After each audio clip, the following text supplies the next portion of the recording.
Good afternoon, everybody.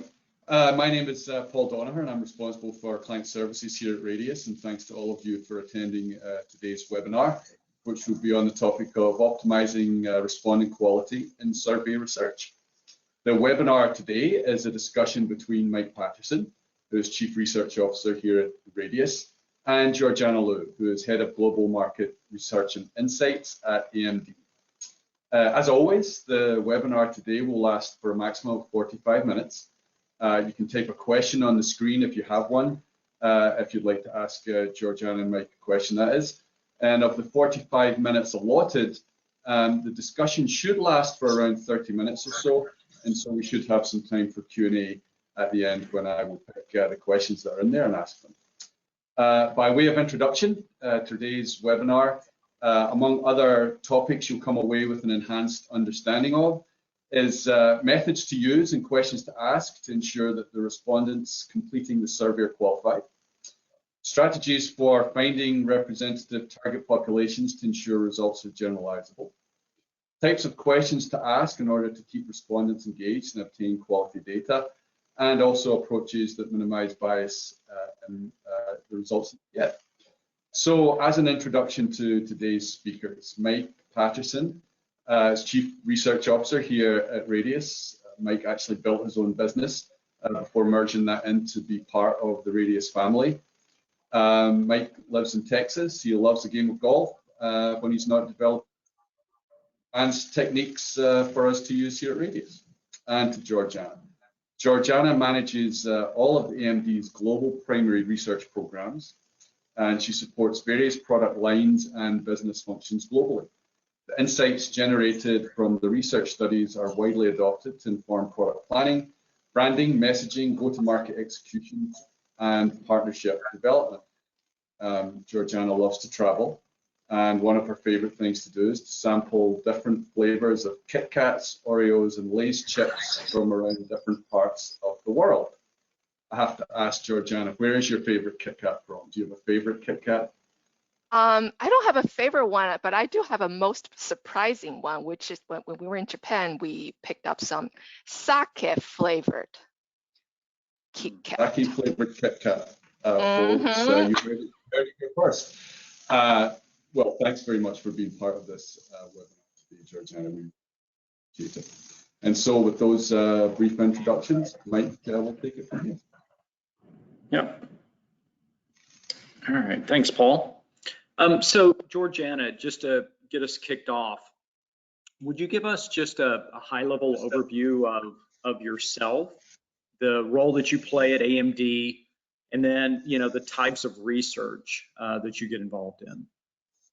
Sure. So the research programs we have at AMD really run the whole gamut, right? We have on the branding front, we have long-term annual brand tracking, and on the product side, we have product testing, and we've done, messaging testing, creative testing. We've done audience research, audience mapping, segmentation, pricing research. So it really just depends on what the business questions we're trying to answer. And also, in addition to this, we also do research in multiple countries. And US usually, obvious one to include, and for us, China is a big market as well, and Germany is a big market as well. And so these are kind of our usual suspects, but we often involve other markets, India, Japan, Latin America. So it just really depends on what programs we have in these countries. Besides this, we do a mix of consumer research as well as B2B research, and we do a mix of qual and quant. So we really are the research, the group, the go-to supporting research support team for internal team. Yeah. Okay, that's great. I'm sure our audience would like to understand some of the real key issues that you face when you're trying to ensure that you get accurate, reliable results that you can then use to make decisions there at AMD. So could you talk about one of the key factors that you would consider when you're really initiating a research project? So when we initiate research projects, the first thing I think about is always the objectives, right? Starts with not just the research objective, but the business objective? What problems are we trying to solve here using research? And what insights do we need to solve these problems? Because knowing the business problems, that will help you better define the research objectives. Because at the end of the day, the goal is never to do a research or to run a bunch of focus groups, right? The goal is to have insight that drives actions, and the actions will lead to business results. So that's where I always start. Business objective and then research objective. And then the second place we think about is, okay, then who do I need to go to? Who can I talk to? Who holds the answer to the questions we have, right? And where are they? What country are they? Is there any particular demographic groups? Can I reach them? How do I reach them? The third thing we think about is, okay, once you identify those people, the third one is tricky one. Can I possibly get honest and accurate answers from them? Because that will inform the type of questions you ask. Because often people want to know a lot of things, but it's like, can you accurately ask those questions? Can people really tell you? Can they recall? Right? So that involves question design. Are the questions clear? And are the questions worded in a neutral way? So by answering the question, they won't feel they're being judged one way or the other. And like, are the response options, did that cover the whole spectrum of the possibilities? So these are the things to think about. We tend to think about when we are designing. Yeah. Okay. Yeah. So you mentioned trying to make sure that you're finding qualified respondents. Can you give an example of the steps that you would go through to make sure that you're identifying the right type of respondent? So for us, the typical targets are buyers of computers or servers.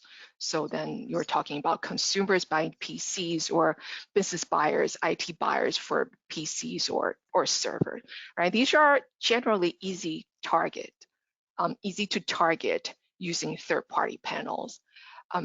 But we do go through additional steps to make sure that they are who they say they are, right? So here are some examples, right? When you think about buyers, what are buyers, right? Are these people just pull out the credit card, or are the ones that authorize payments? Or do you want people who are also actively involved in making the decision by evaluating different options? And we tend to use both. And sometimes when we do qualitative, we even have additional qualifying questions, tighter criteria essentially, to make sure that in qual, because we have far fewer samples. So in qual, we definitely want to involve people, the type of users that they really know what they are talking about, and they're probably more involved in purchase decision. Just give you an example, like once in a while in focus groups, you'll have people come in and say, oh, we did this, we did all the research before we buy. But when they say we, they really mean other members of the household, right? They are just the one that pulled the credit card. So what additional questions do you ask to make sure that they are the hands-on one that were doing the shopping online research, right? So. Are there other things that you do in terms of trying to make sure you're targeting the right person? Other things we think about is, besides targeting, other things we think about is how else do you want to analyze the data? Right. What are the subgroups we want to look at? Is it subgroup by age, by demographics, or is it by purchase history, users, non-users, or subgroups by brand preference and what have you? Because you want to make sure that you have sufficient samples for these subgroups. So when you collect the data, you have enough to analyze these groups properly. Yeah. Exactly. So, I mean, you bring up a really great point that, once you've laid out all of these various audiences, you then want to kind of translate that into a sampling plan so that it's clear who you want to have included in your survey. But then because you are using quotas and various mechanisms to, look at these subgroups, right off the bat, we need to start thinking about weighting the data. Yes. When we roll all of these groups together, we want to make sure that they're proportionate.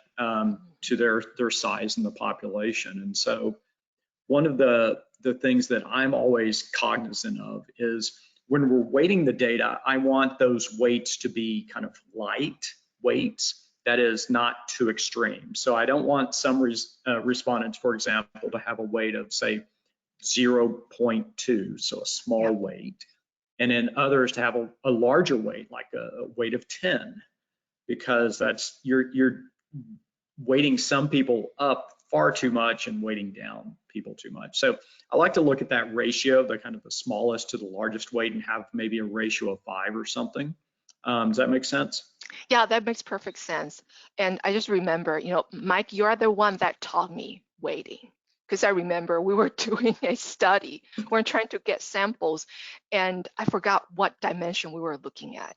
So the sample we collected, the distribution does not match with the actual POS, the sales data. So I remember panicking.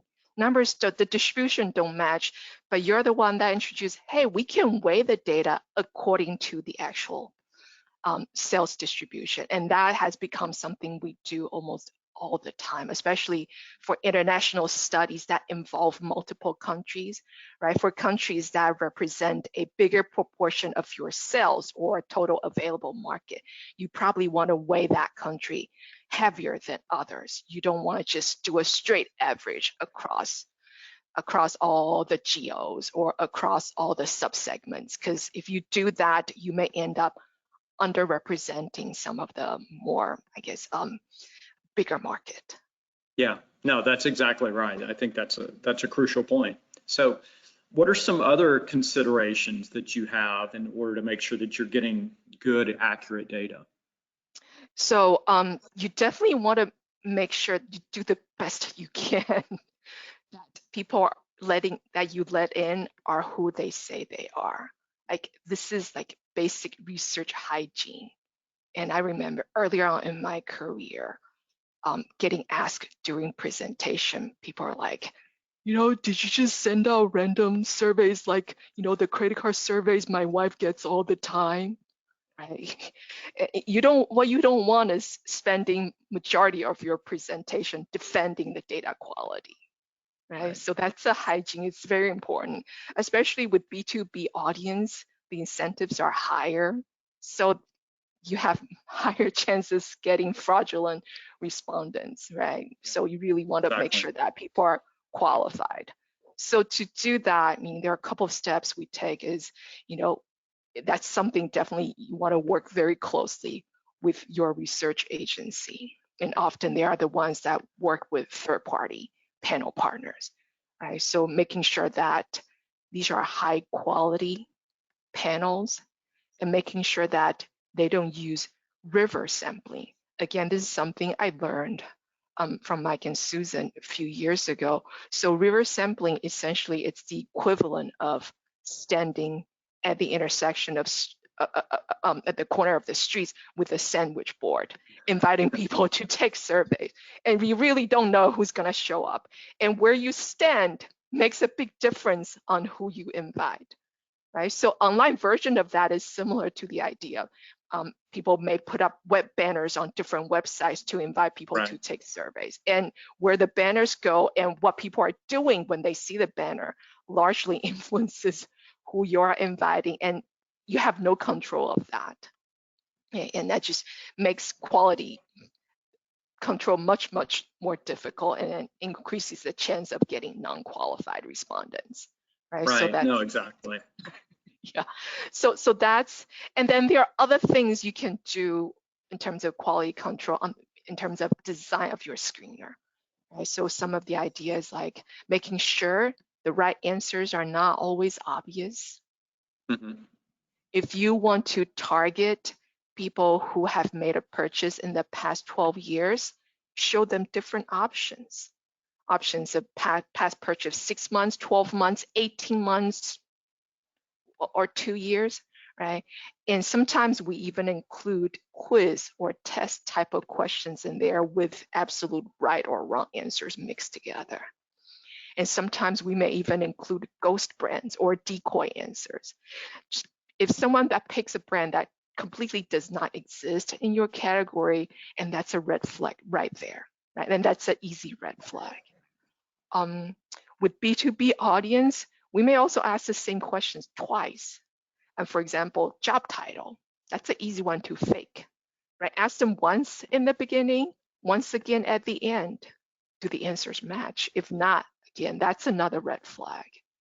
And with job title, on top of that, we may even add an open-end question, asking them to describe what their responsibilities are.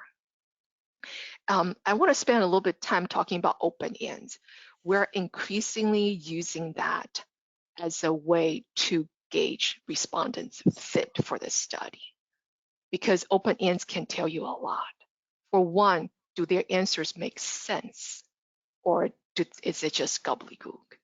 And do their answers contain proper terms and phrases? Is it in the right context? And are their open-end answers consistent with other close-end options? If they say they work in IT as the department, but in their open-end, they say their job responsibilities are about preparing, for example, financial statements or managing inventories, then you know that's a red flag.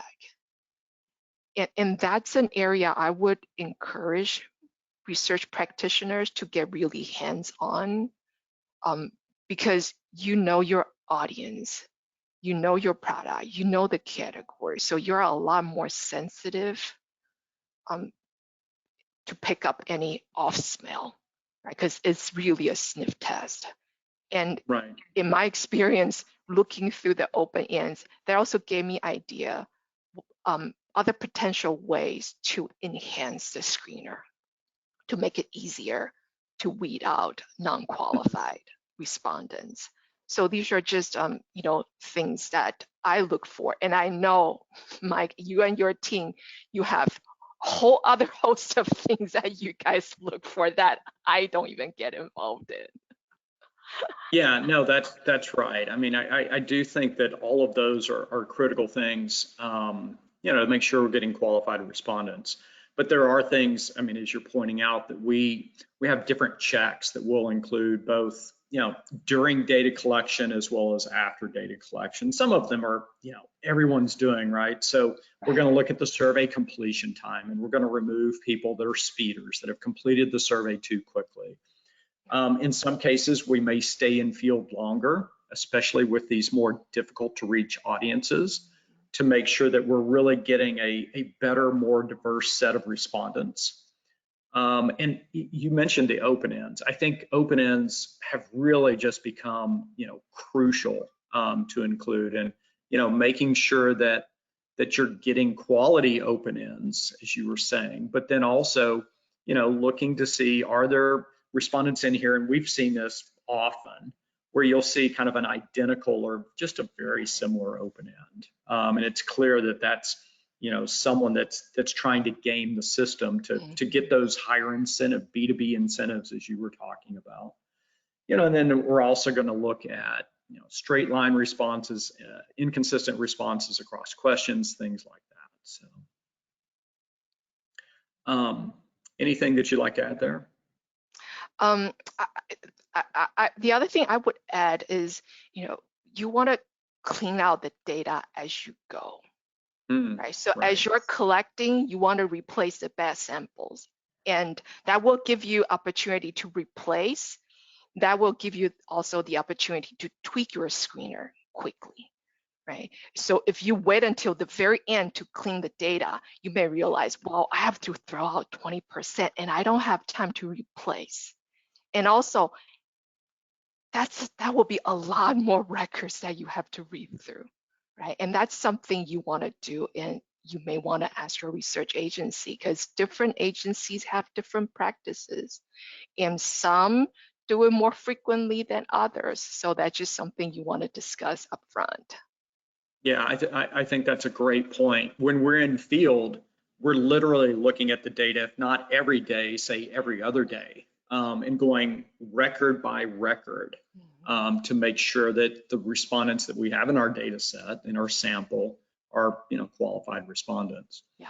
There's some other things that kind of behind the scenes, as you mentioned, that you're not necessarily aware of. We're always working with our panel partners to make sure that we're getting, as I said, good quality respondents. And there's a number of different things that the panel as well as Radius will do even before those panels are sending us samples. So some of the things that they're going to do is, one, they're going to look at the IP address, which is the internet address of each of the respondents, and they're going to compare that to the country, say, or the state that we're interested in. So, for example, if we're doing a U.S. centric or U.S.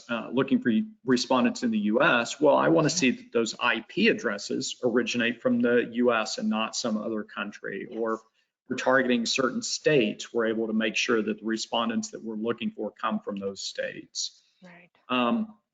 Our panels are also going to exclude respondents that have performed poorly previously on surveys. And so, they've not given what was judged to be good responses, and so they're going to exclude them.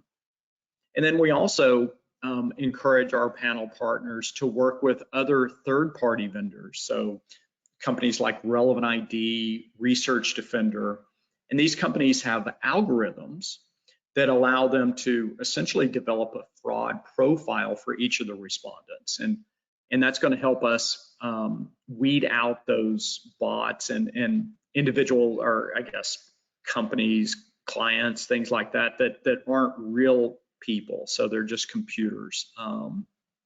Other things that we'll do to weed out bots are honeypot questions. And so those are questions that are hidden in the actual survey. So our respondents will never see those questions in the survey, but the bot or the computer will try and answer those questions. And so we know that's a fraudulent person.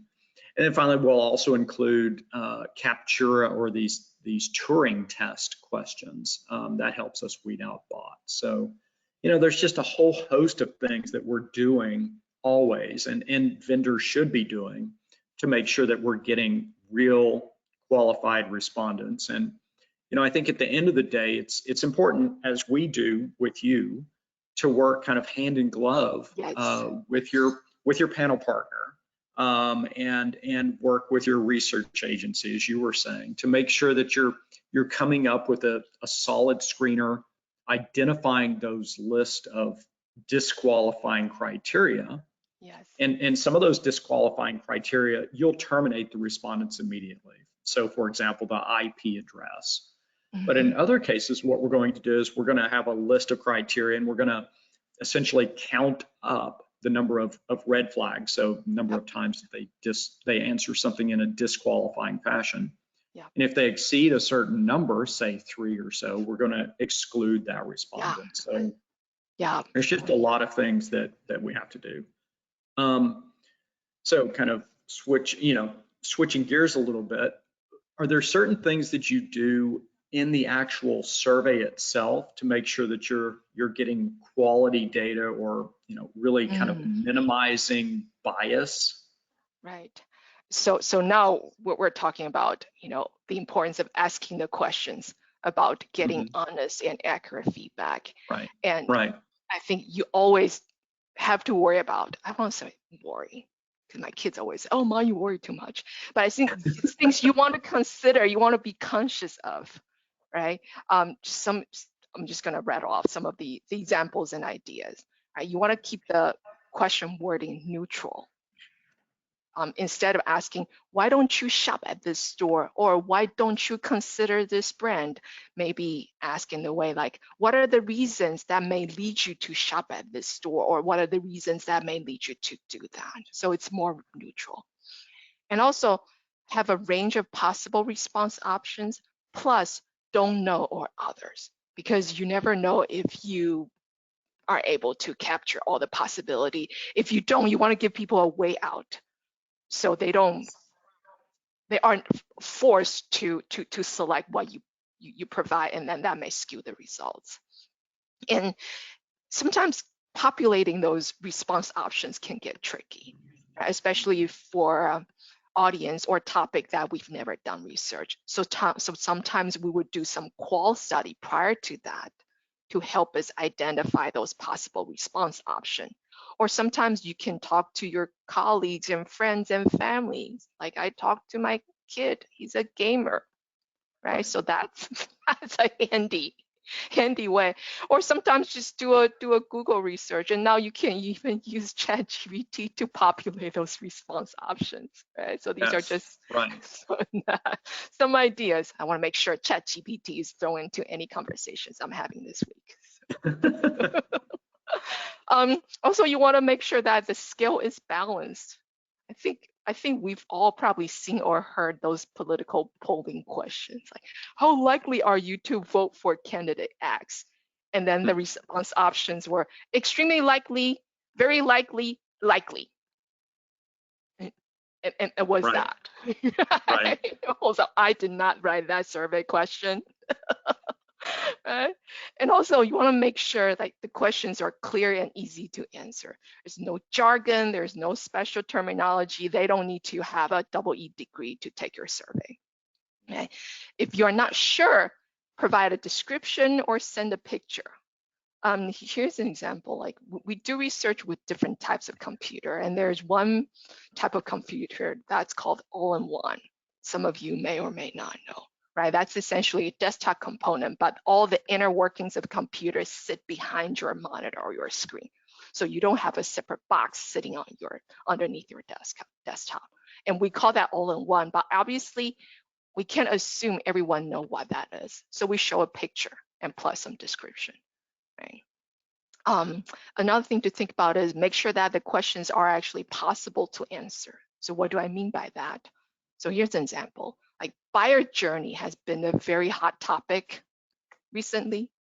And I get asked by people, like they always want to know, oh, can you do a survey or can you tell me, exactly which websites people go to that trigger them to realize, hey, I need a computer. What's that moment?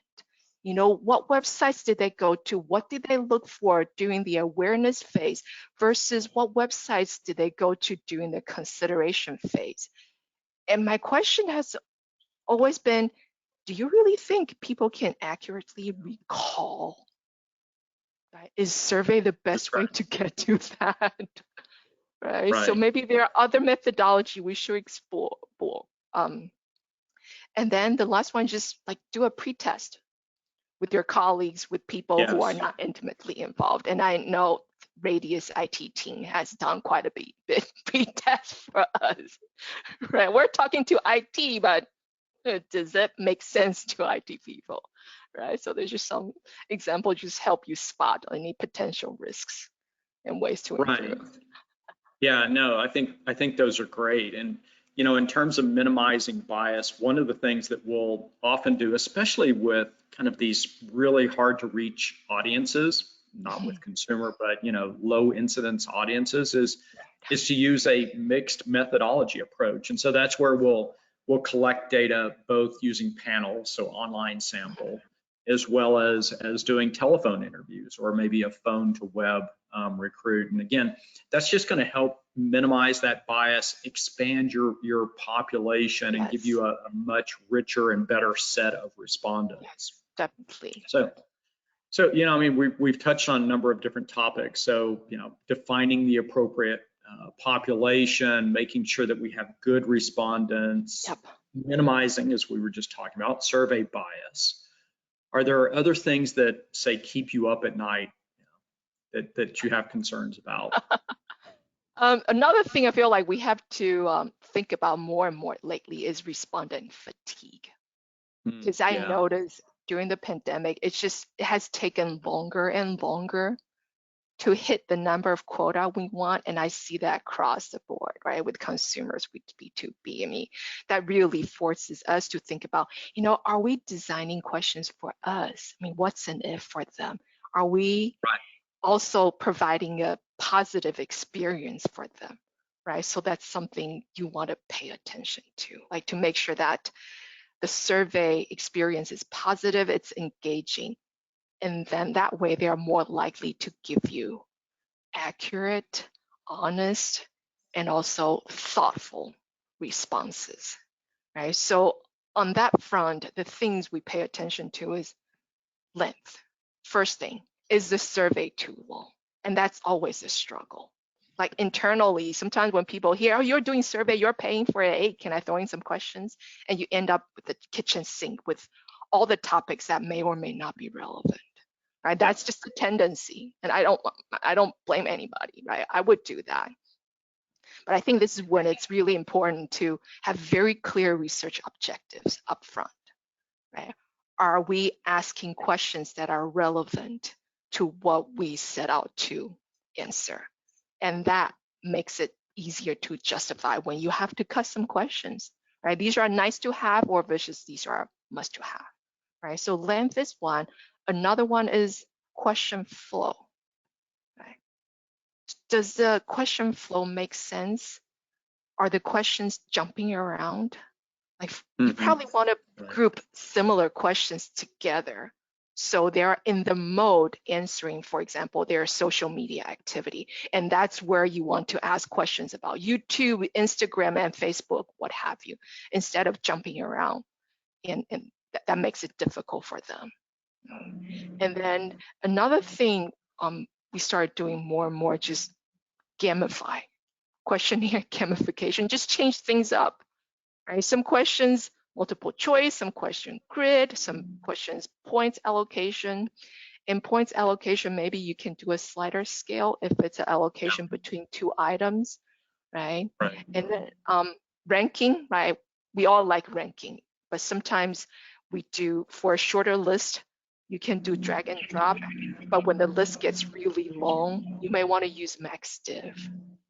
And MaxDiv is a very handy tool. So in MaxDiv, instead of having people rank, say, 15 or 20 items from 1 through 20, you present them with 4 items at a time. And then out of the 4, they pick their favorite and least favorite, and then their exercise repeats multiple times. And by the end, you kind of piece together the ranking. So that's, again, that's something, Mike, I learned from you. Right? That has become so these are some ideas. I'm sure, Mike comes up with all kinds of new ideas all the time. Yeah, I just love MaxDiv. You're right, because it's such a great technique, for prioritizing items or ordering lists, especially in comparison to ranking. So yeah. I think all of those are really great points. We're kind of getting close to time here. So is there anything else you'd like to share? I would say, things you may want to ask your research partners, right? So based on what we say, like, how are you sourcing your panel of respondents? What methodologies are you using to detect fraud and validate authenticity? And I can tell you from my own experience, not everyone is equally diligent. Some agencies will do the bare minimum, like speed test or, straight lining, but nothing else. Right? So you want to ask those questions, like how often do you review and purge the data? And who's the one that does the quality check? You want someone that's familiar with your product category so they understand the nuances. And then last one, I would say, treat your research vendors as partners, right? This relationship is not transactional. You are not here to buy pounds of data. You are here to build a relationship because at the end of the goal, you have a business goal to achieve. And the more they learn about your business, and that also gives you the opportunity to learn more about research practices. And it's rewarding for both parties. Yeah, no, I love that you bring up the idea of partnership, because I do think that it's fundamental for us getting quality data. We understand your business, what you're trying to achieve, the audience that you're interested in, and then we identify the best ways to get that audience, the best way to ask questions, the type of techniques and approaches that we should be using. So I think all of those are great. I think you've hopefully our audience feels like they've been provided with some really good information. So Paul, do we have any questions or anything like that from the audience? We should do. So thanks everybody who typed in a question. There really are a lot here. I'm going to try and get through as many as I possibly can. The first topic that so many of you have asked about is AI, and really sort of generally what AI might mean in terms of respondent quality. But I think, you know, I'm trying to piece together a few questions here. How can researchers minimize AI-generated responses or be aware of them in open-ended questions? And how can we guard against those types of fraudsters in open ends and what they're putting together? There's a lot of questions around that, Mike and Georgiana, but thoughts on sort of AI and respondent quality and open ends specifically? Yeah, I'll jump in, and then Georgiana, if you want to add anything. You know, I really think AI is kind of a blessing and a curse. It can, from a fraud perspective, certainly. You know, we worry about bots, as we've talked about. We worry about if we ask an open-ended question and someone uses ChatGPT to answer that question, it's going to look like a good response. So there are lots of issues. In terms of open ends, there are ways, of essentially scoring or assessing the probability that response is AI generated. There's tools out there now. And so one of the things that we're going to be doing is building into those tools into our survey so that we're catching those fraudulent respondents right off the bat. But in terms of the benefits of AI, I think it offers also a lot of benefits because it allows us to, as I was saying, sort of start to weed out potential non-good actors. But also, as Georgiana was pointing out, it helps us with our questionnaire design. Do we have an exhaustive list of items? Is there a better way of phrasing things? So I think, we just need to be very cognizant of both the benefits as well as the potential drawbacks associated with AI. Georgiana, do you have anything to add? I would only add, I think, Mike, you guys are definitely ahead of me in terms of this. And I'm just thinking, me as someone that's using the data, I think, that's why you want to have multiple checks in places. Mm-hmm. Right? You want to look for different possible red flags. And I think the other possible way to look at is the pattern in the data. And hopefully you've done enough study with this audiences, you get a good sense of the trend, the pattern of their responses over years. So when something like wildly off comes up, it won't pass your sniff test, and then that will maybe, alert you to dig deeper or find opportunities to verify. And I think this is where qual can come in handy. There are a lot of ways of doing qual now, a lot faster and more cost efficient. So just some thoughts. Yeah, and related to that, another way that we're looking at AI is to kind of integrate qualitative more with our quantitative. And so what I've been calling it is intelligent probing. So for example, in a quantitative survey, we always ask open ends, what did you like about the concept, things like that. And oftentimes the results that we get back, the open end responses are, they're not great. They can be okay, but they're not great. And so I think we can use this AI-based, more intelligent probing to dig deeper. What was it about the concept that you liked? Oh, I liked the color blue. Well, what was it about the color blue that you really liked? And asking kind of question after question to really kind of peel back the onion and gain a much deeper and richer understanding. So, Paul, any other questions? So there were other AI related, but I hope those answers helped answer a few of those other questions around AI. I'll move on to some other topics here. A few people have written in that they feel that the issue of fraudulent responses has been getting worse over the last couple of years. And combining again a couple of questions here, I would say, how important do we feel technology versus human approaches are to make sure that panel participants are who they say they are? So I think you guys have talked around that, but how important do we feel technology versus human catches are in the fight that we have against fraudulent responses? Yeah, again, I think we've touched on a lot of the technology related approaches and criteria that we'll embed in our surveys to try and weed out people even before they complete a survey. Yeah. And there's other things that we can do, after they've completed the survey to kind of score them. But at the end of the day, I think, and Georgeanna, you noted this, is you really have to dig into the data. Literally, unfortunately, go record by record, respondent by respondent, and look at the data to make sure that you're getting quality open-ends, that results make sense. So if I'm looking at one question answer in comparison to another answer, those should align.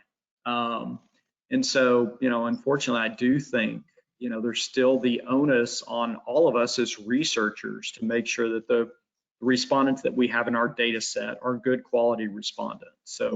So it is definitely a mix of, I think, technology, but then also just human intervention required. Yeah, so I think for researcher, we need to be ready to set up time to go through those records, right? And there's no easy fix, like Mike said, going through record by record. You just need to make sure you do that, and then you set aside time to do that. Right, and as you pointed out, that's why we feel it's important to make sure that you're looking at this data on while you're in field and not waiting to the last minute, because then you're sort of behind the 8 ball. You don't really have the time to go in and really adequately clean and examine your data. Yes, and don't do that when you're cranky and tired.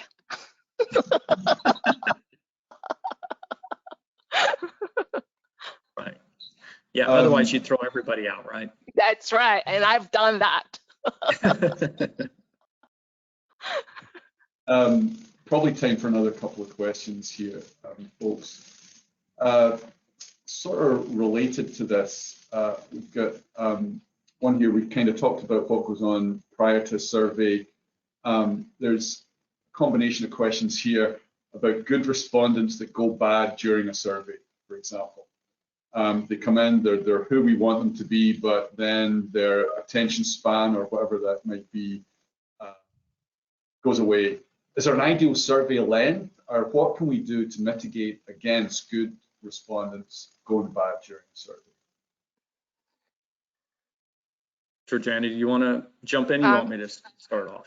Sure, I can start. I would say survey length, has a lot to do, I think, with incentive. I think my experience for ITDM, if we're paying quite a bit, maybe we can push it a little bit, but you really don't want to push it. And I definitely have heard, a few years ago, maybe we can do 20 minutes. Now it's more like 15 and 12 minutes. So you really, really have to prioritize what's important to you.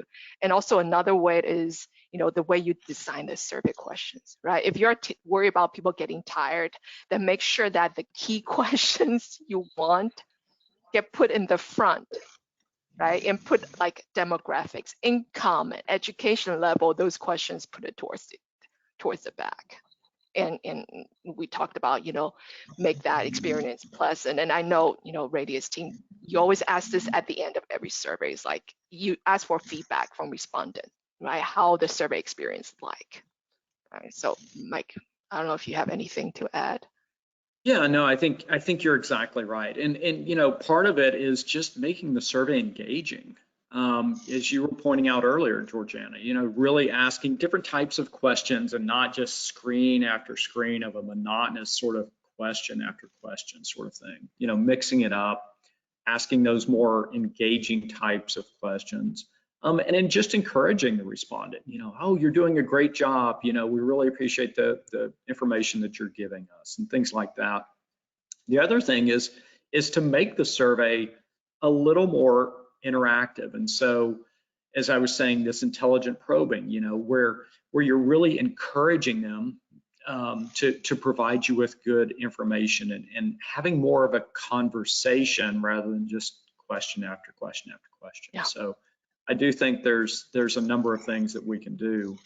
But yeah, shorter is generally better. Yeah. You know, if it's a nice to have question, probably don't include it, or if you do include it, ask it at the very end, things like that.